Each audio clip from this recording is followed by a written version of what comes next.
গোপাল সকালে বাড়ির পাশে এক বেঞ্চে বসে ভাবছিল, কাল রাতে তো প্রবল বৃষ্টি হলো, তার ফসলের তো কোনো ক্ষতি হয়নি। ঠিক সেই সময় তার স্ত্রী এসে তাকে বলল যে, তুমি এইখানে বসে আছো, যাও দেখে আসো আমাদের ফসলের তো কোনো ক্ষতি হয়নি। তখন গোপাল বলল, ঠিক তাই, যাচ্ছি। আমাদের ওই ফসলগুলাই তো হলো সারা বছরের শেষ সম্বল, তাই নিয়ে আমি ভাবছিলাম।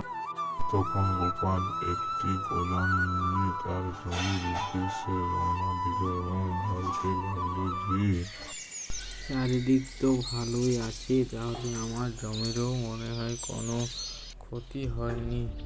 তাই হোক, ভালোই যেমন থাকে তাই আমার ভগবানের কাছে প্রার্থনা।